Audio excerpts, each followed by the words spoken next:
Não se frustre com o que não é para você, né? Eu vou, por isso que é importante ler as descrições das coisas, né? E eu sou muito honesto, nas descrições das minhas obras literárias, né? Vou aumentar aqui. Eu vou começar pelas minhas obras de linguística, né? A primeira foi essa, né? Que eu publiquei em 2016, Taliwana, ó, Linguística, História e Crítica Literária, Filosofia, são alguns temas abordados dentro desse livro, né? Ah, deixa eu ver se eu falo alguma coisa aqui. Pronto, aqui, ó.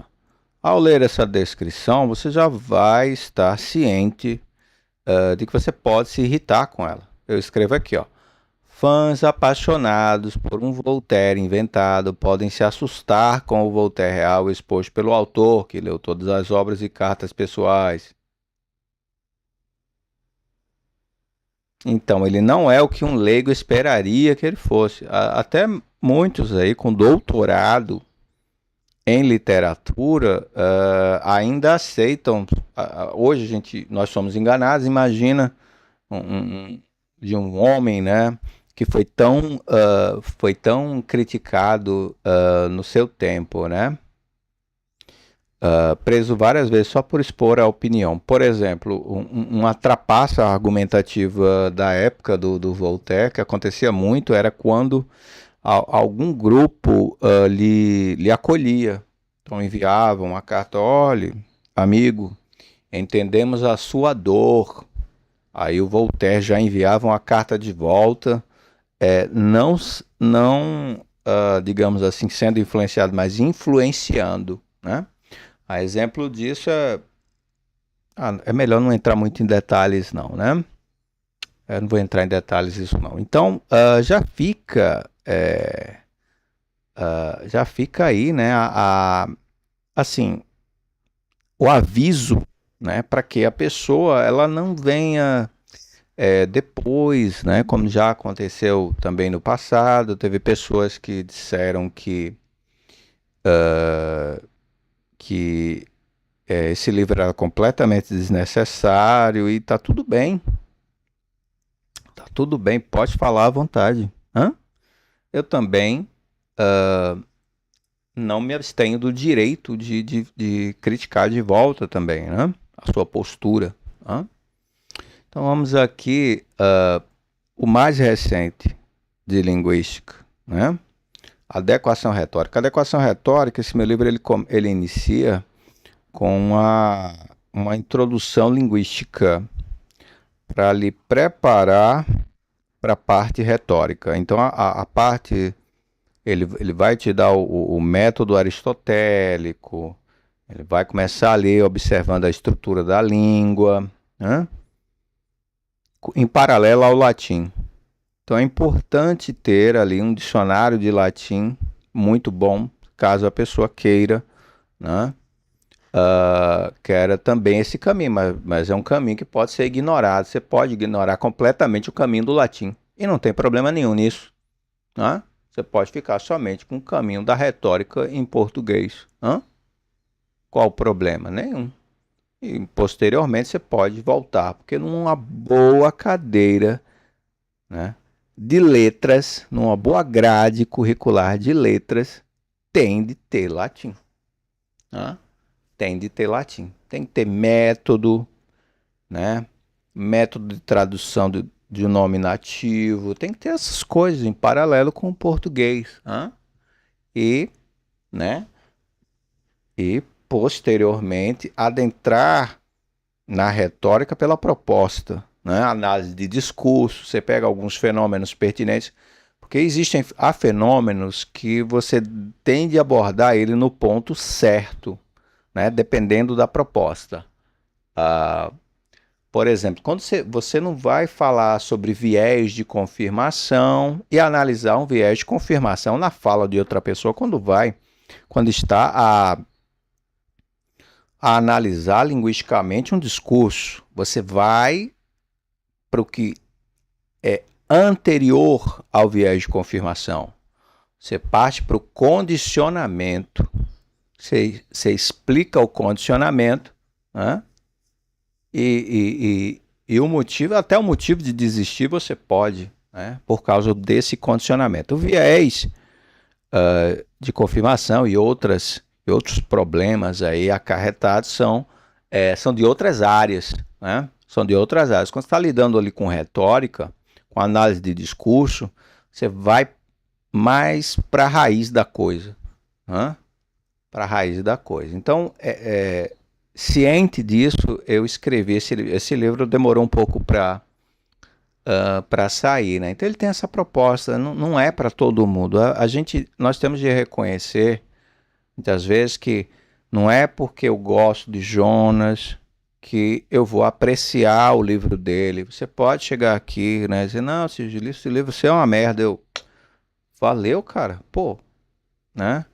Ou então, como uma pessoa que comprou, é por isso que eu digo, ó, leia a descrição, né? Na descrição vai estar aí, né, definindo os pontos que podem lhe desagradar. O sujeito não leu a descrição, leu ali o trivium, né, e comprou e depois veio frustrado falar para mim, eu pensava que era o trivium pitagórico e não o trivium católico. Aí eu questionei, né, esse grande erudito que percebeu esta distinção, né? Questionei, certo, amigo, você está no Brasil, não? E qual a diferença? Você consegue me explicar a diferença de eu ensinar no método? Porque quando a gente fala de trivium, nós estamos falando de método. Nós estamos falando de didática condicionada ao trivium, né? Me explica a diferença? Ele não sabia explicar, ou seja, ele estava com a paixão partidária, né? Então, qual foi a minha resposta após eu perceber isso? Eu disse a ele, pega, né, o trivium pitagórico, enfia no rabo, pronto, resolvido o problema.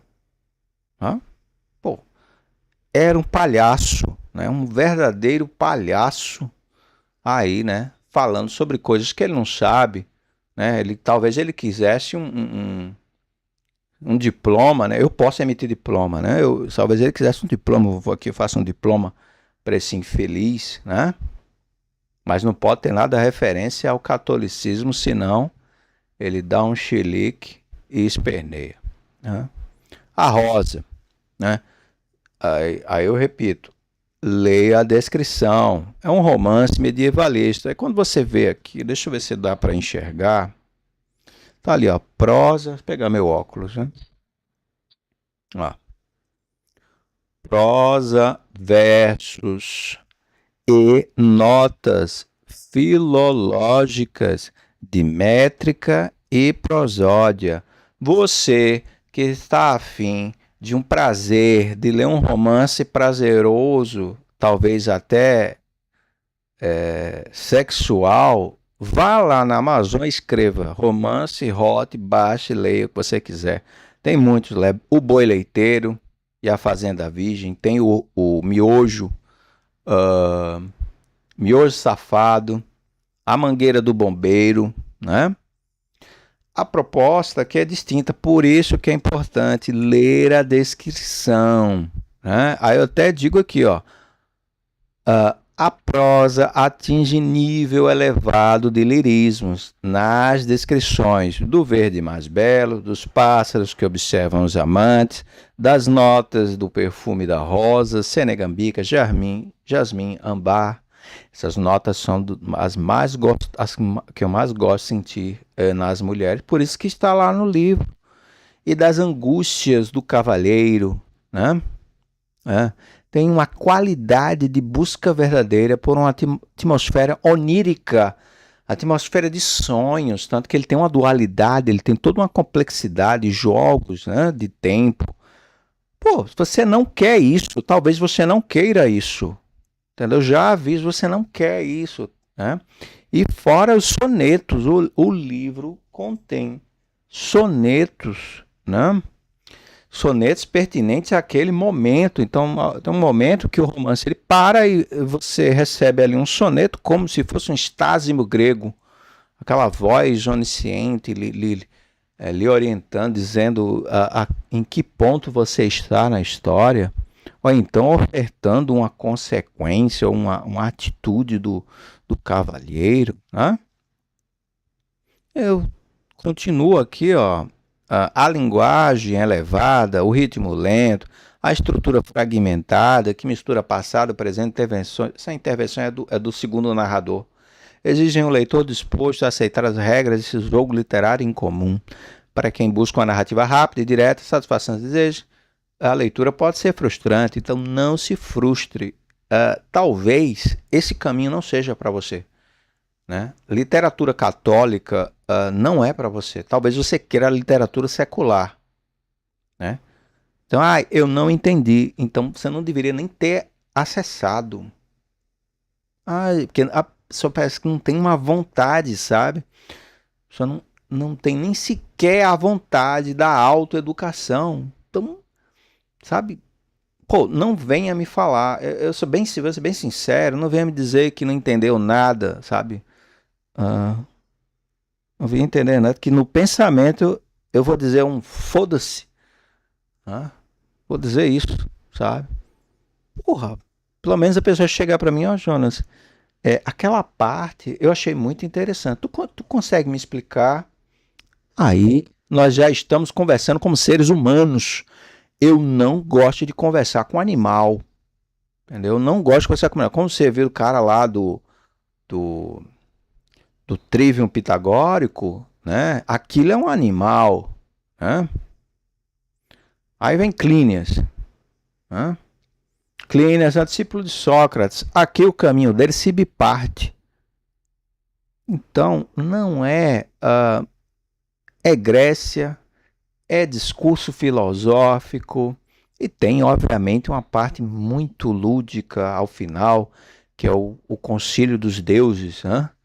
É, é bem interessante, é uma virada bem interessante ao final, né? Que não existia na primeira edição. Né? Eu coloquei lá essa prosa, né, digamos assim, ela terminava de forma trágica, e termina ainda, é trágico, né? Só que o Conselho de Deus ele não acontece nessa realidade, então tá tudo na mesma forma, né? Então leia a descrição, né? O Clínias, você vê uma distinção, vai reclamar comigo, como já aconteceu, uma pessoa reclamando que não se tratava de diálogos, era discurso. Aí eu falei, há diálogos lá do Plínios, né? Com o amigo. O Clínias, ele está num nível tão avançado que ele sabe até o que você vai perguntar antes de você perguntar. Então ele está mais ali para o discurso, ele já trabalha dentro de possibilidades quando ele fala com você. Né? Então é outro nível, isso faz parte da arte literária dessa obra. Então você vai ouvindo umas besteiras, umas bobagens, porque não sei o que é cristianismo. E não tem cristianismo aí, meu amigo. Nesse período aí, alguns aqui acreditavam no Uno. Né? No Uno. É o caso de Clínias. Né? É o caso de Clínias. Aí vem um idiota, né? Cristo só ia vir aqui, sei lá, 3 séculos depois, 4 séculos depois, Jesus ia vir. 5 séculos, né? Jesus ia vir 4 a 5 séculos, entre 4 e 5 séculos. Aí o sujeito, porque não sei o que, eu amo Nosso Senhor, mas aqui o Senhor não tinha vindo ainda. Aí vem falar umas bobagens, sabe, assim, pra mim, sabe? É um enchimento de saco, né?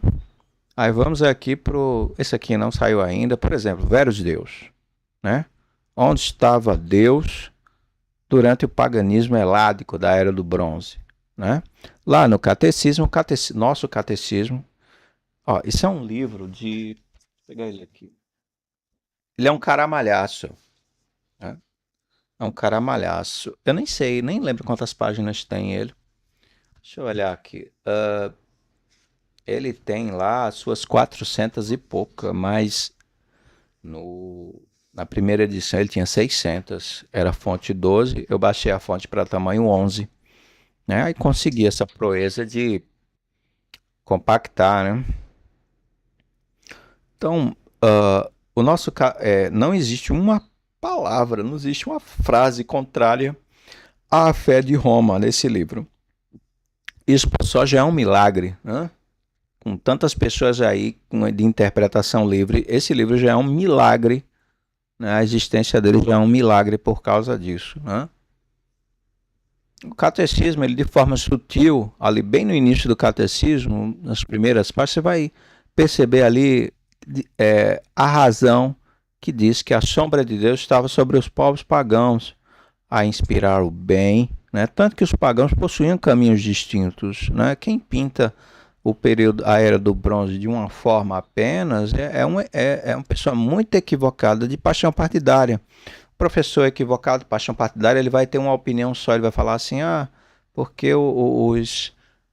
eles tratavam a mulher como se fosse um objeto, olha aqui, olha, a guerra era um meio de adquirir o sustento, tudo mentira, existia sim a guerra, e existia o bom trabalho, dignificador, né? Mas eles falam essas bobagens, sabe? E onde estava Deus nesse período, né?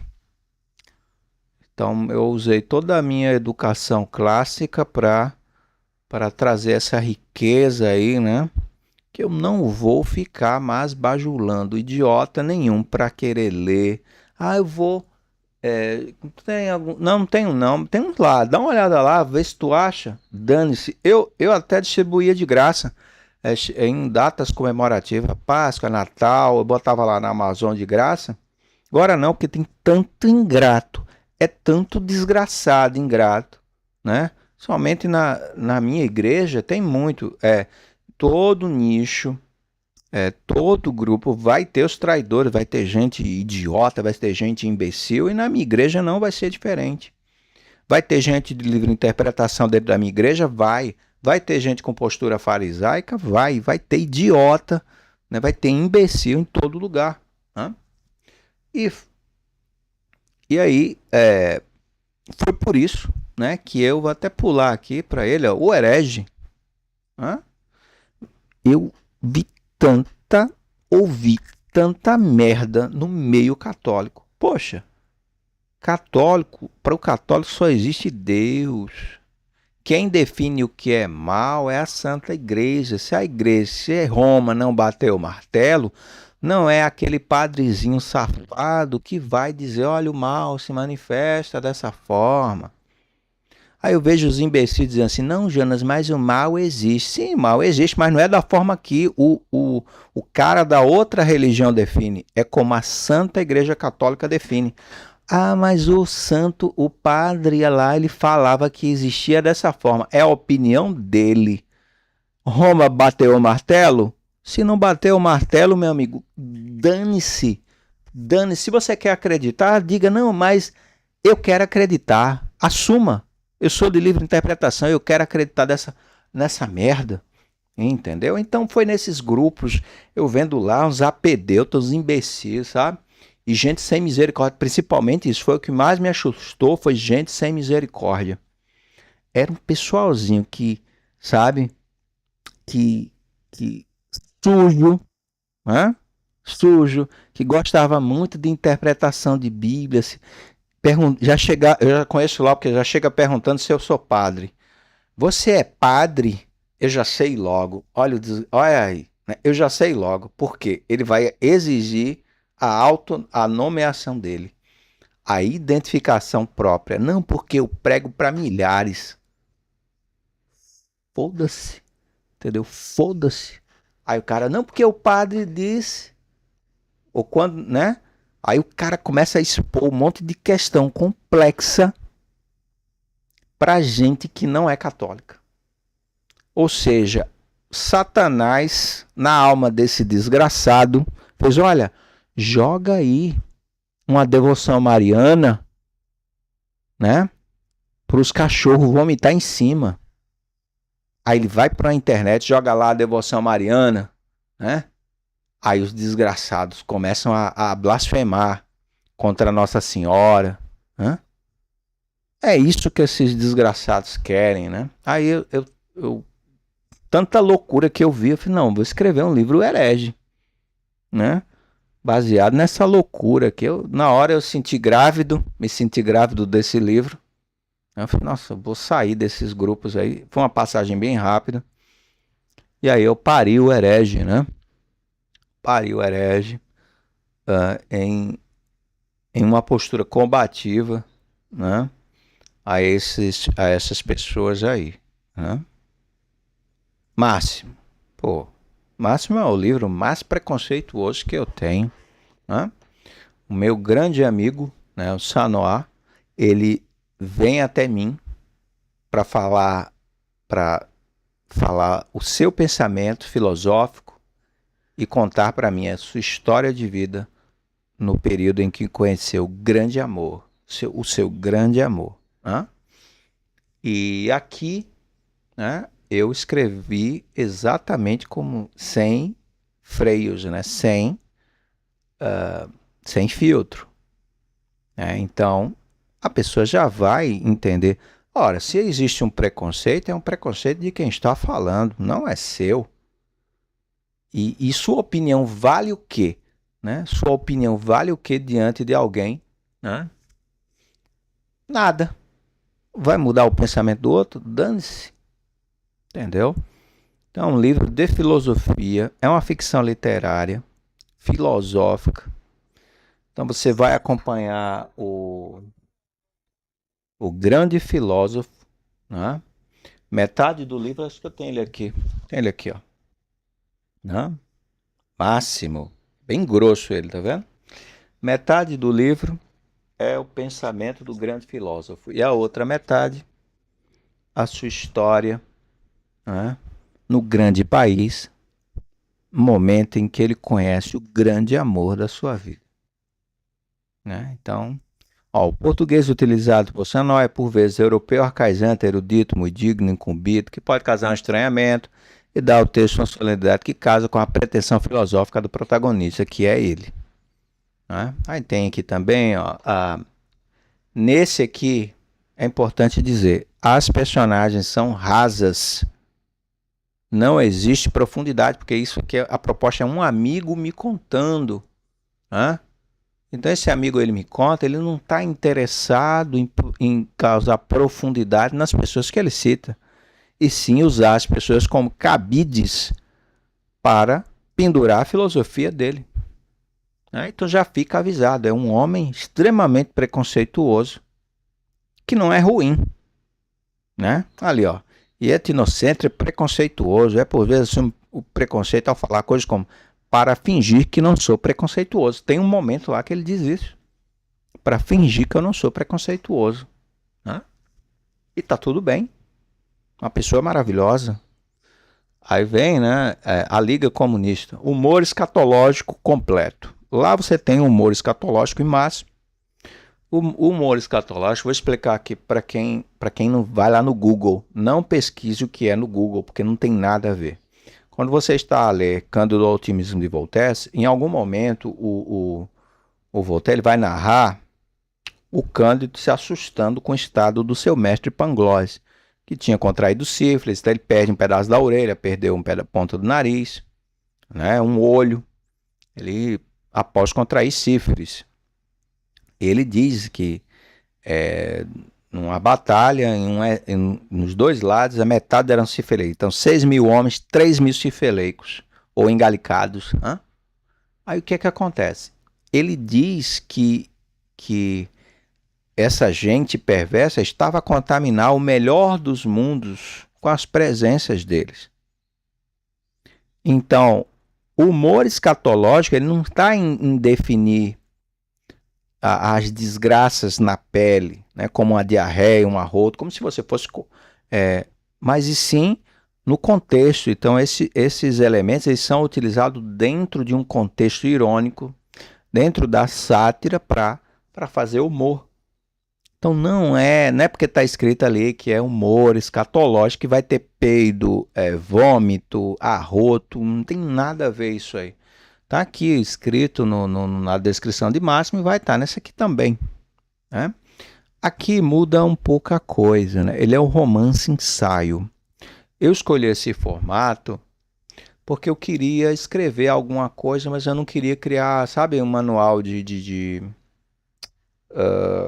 uma educação, né? Eu falei, não, posso escrever um romance com uma iniciaçãozinha de 15 páginas, né? Uma introduçãozinha de 15 páginas, no modo dissertativo, e criar ali um ensaio romance, né? O formato dele seria um ensaio romance, né? E ficou bom, né? O ensaio romance ele funciona muito bem para essa proposta aí, né? Aqui, ó, olha só. Escrito na perspectiva irredutível e preconceituosa do autor, visa promover a zombaria explícita e veemente, o deboche e o escárnio contra as ideologias. O autor usa uma técnica de terapia de exposição negativa ao expor o que as ideologias fazem na alma humana e, em paralelo, exposição positiva direta. Então, a pessoa que lê isso daqui, ela não vai ser enganada, ela simplesmente... E acredito aqui que a descrição também esteja lá na Amazon. Ó, deixa eu ver aqui. Tá R$ 13,99 o Kindle. O paperback não tá mostrando ali, né? Mas existe. Tá vendo? Tem a descrição aqui, né? Deixa eu ver no Uniclap também. Na Uniclap tá R$ 36. Cadê a descrição? Tem descrição também, ó, né? Tem descrição também. Então a pessoa não vai ser enganada, né? Ah, eu comprei, mas pensava uma coisa, né? Como alguns já me disseram, Jonas, eu queria que você falasse mal do Lula lá no livro. Não, o livro ele é contra as ideologias, né? Em especial o esquerdismo, né? Agora, se você acha que eu iria descer esse nível de citar alguém da contemporaneidade, eu cito algumas pessoas da contemporaneidade de forma indireta. O nome das personagens fazem alguma referência. Porque às vezes você precisa do exemplo para poder citar, entendeu? Para poder se inspirar. Eu me inspirei em muitos ícones da contemporaneidade, né, ao escrever esse ensaio romance. A Vila. A Vila é o meu segundo livro sério. Vou falar logo do primeiro, que é Monstrum. Monstro com sentido de prodígio, né? Prodígio. Ao passar por Atenas, um especialista de rostos diz a Sócrates na cara dele: tu és um monstro, um ser entregue aos vícios e os apetites ruins. E Sócrates disse a ele: você me conhece, ou seja, concordo com você. Monstro no sentido de prodígio. Prodígio. Não obstante, esse cidadão aqui narrado, ele tem psicopatia, né? Mas é para o mal? Não, porque ele é um prodígio. E prodígios, né? Prodígios, eles não se contentam. Eu não encontrei nenhum prodígio, nenhuma criatura prodigiosa que interrompesse o seu caminho para fazer mal aos outros. Eu não encontrei. Pelo menos pessoas de bem, né? Não fazem isso. Já vi pessoas prodigiosas planejando vinganças, que não é algo muito católico, né? Mas se detendo para vingança, se detendo para inveja, eu nunca vi uma pessoa maravilhosa assim ter inveja dos outros. Ele vê, nossa, eu tenho essa, ele pensa, né? Nossa, eu tenho esse talento. E o outro tem o talento dele diferente do meu. É assim que uma pessoa prodigiosa pensa, né? E eu tenho aqui o meu... esse romance. Esse aqui é diferente lá do Máximo, né? As personagens, elas possuem certa profundidade. E eu escrevi ele em paralelo à Rosa. Então, enquanto eu estava a escrever a Rosa, eu escrevia, né, a Vila, que tinha outro nome. Era o Horror de Vila Rica. Achei um título enorme. Não, a Vila. Tá ótimo. Hã? E influenciado pela metrificação lá da Rosa, eu escrevi aqui, até digo aqui, ó, nesse romance, não, aqui, prosa rítmica, tá escrito aqui, ó, prosa rítmica, existe ser lida devagar, tal, né? Aí eu já repito aqui, né? Isso pode não ser para você. O que você gosta pode ser outra coisa. Que às vezes você lê romance, você pensa que vai ter né? Lá no meu prodígio lá acontece uma coisa. Então, a mulher ela pode, por exemplo, gostar mais de Monstrum do que desse aqui. Esse aqui tem amor, né? Você vai perceber o amor, a amizade, mas de uma forma muito específica, não é aquela coisa romantizada, aquela coisa mais realístico, né? Mais realístico. Aqui, ó. Para leitores que apreciam horror literário, na tradição de A Estrada, de Cormac McCarthy, Ensaio sobre a Cegueira. Eu nem gosto muito, mas eu coloquei isso aí porque tem a ver, entendeu? De José Saramago, ou a ficção filosófica clássica. Aí, a Vila oferece uma voz única da literatura contemporânea. Aí eu termino aqui escrevendo a escuridão dentro dos corações humanos, né?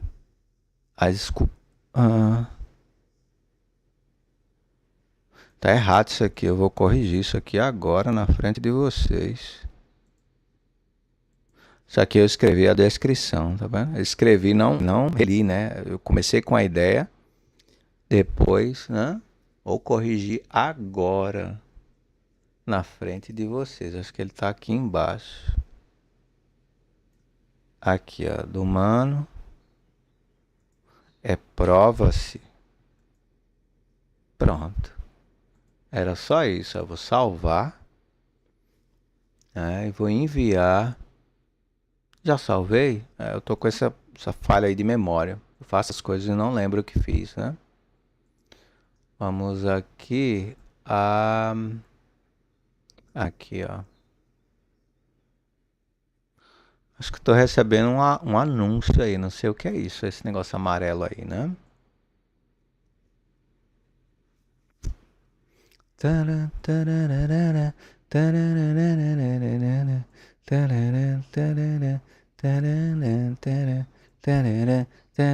Atualizei aqui ao vivo. Aí Shift e atualiza. Vamos lá, vamos ver se eu corrigi mesmo. Prova-se, tá vendo? Online, já está online. Já enviei para o servidor e já ficou online. Olha que maravilha, né? Que beleza. Então é isso, meus amigos. Fiquem com Deus, né? Ó, para mostrar para vocês que a vila, vou mostrar aqui. A vila, deixa eu abrir aqui o brochura. R$ 36, né? Aí na Uniclap, né? Olha ele aqui como é que ele era. Agora tá bem mais nítida, né? As imagens. Ele era assim, ó. Ele tinha uma capa diferente. Tá vendo que tem ali um negócio caindo no meio do céu? E aqui atrás era meio opaco, assim, era meio difuso. Agora ele tá tá com a imagem até mais nítida, né? Uma imagem mais nítida. O Monstrum, deixa eu mostrar aqui também como é que ele era lá atrás, há 10 anos, né? Há 10 anos, ele era assim, ele tinha um olho ali, ó. Tá vendo? Tinha um olho ali, prodígio, né? E sangue atrás. Não, necessidade nenhuma disso. Não é o meu estilo, né? Até porque o livro ele tem uma linguagem mais filosófica, então é melhor não fazer isso mais, né? Então é isso, se colocar aqui no 100%, né? Ó, 50, 100%. Cair, né? Para vocês não... aqui tem uma descrição minha, se clicar na minha foto ali, ó, tô até aqui, até ajeitar minha barba tá mais bonita aqui no... eu ver se eu consigo crescer ali. Consigo, ó. Minha barba aqui tá mais bonita, né? Deixa eu ver o meu cabelo. Hum.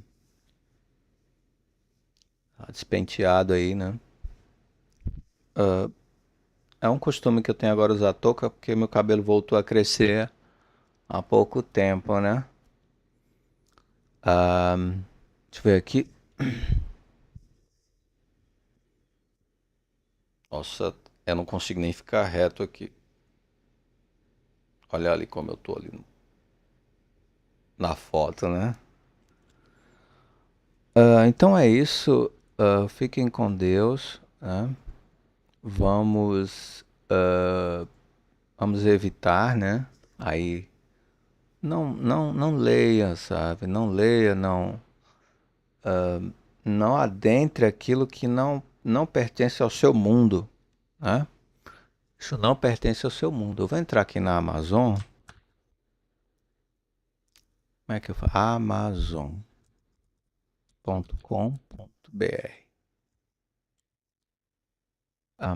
Será que tem o boi leiteiro aqui? Ah, tem. Ora, por que não? Ó, a Virgem Cativa do Sheik. Esse preço aqui zerado é porque eles são no Kindle Unlimited, né? Você assina o Kindle Unlimited e fica. Ah, eu quero ler o Boi Leiteiro. Vou ver aqui, ó. Hã? Eu quero ler uma amostra. Boros. Olha. Ó, gente, quando tem isso aqui, esse travessão aqui, é um hífen, né? Na verdade, né? É quando você está falando na. Você está escrevendo e você comenta a própria escrita. Entendeu? Você faz um comentário da própria escrita, aí você separa. Geralmente você separa por vírgula, né? Aqui houve aqui um recurso que, por exemplo, sabe-se, ou é sabido desde a antiguidade que tal, tal, tal, tal, tal, tal. Aí você pode, em estado de grande, tal, tal, tal, tal, tal, tal, as lástimas, tal, tal, tal, tal. Você aglutinou lá, né, outra oração, e aí você pegou lá aquele conjunto que é associado ao verbo, trouxe, colocou entre um período e o outro, e aí você separa por vírgula. Geralmente é isso que é feito, né? Ou então ao final, né? Se às vezes aglutina um período que é, na verdade, um comentário sobre o que é dito anteriormente, é usado esse recurso aqui, né? Ó, que é o que acontece aqui, ó. Um embate de orgulho, dor e desejo reprimido. É como se você estivesse recomentando o que foi dito anteriormente, ou reatestando a ideia. Aí isso entra como se fosse uma voz, tal, né? Uma voz mais ciente, ou uma voz onisciente, aí a voz do autor, talvez, né? Entra dessa forma. Então é isso. As propostas, elas são distintas, né? Eu acho que eu vou ler isso aqui. Bônus, ó, sempre foi visto. Boros, né? E tal, né? Eu vou ler esse aqui também. Vai que é interessante para me aliviar tanta linguística, tanta coisa de retórica de linguística, né? Para me aliviar dessa. Eu vou ler, vou comprar ele aqui, ó. Ele tá custando R$ 3. Eu vou comprar. Já tá meu cartão de crédito ali, né? Ó, vou comprar, tá bom? Então fiquem com Deus e a Virgem Maria. Deus abençoe a todos.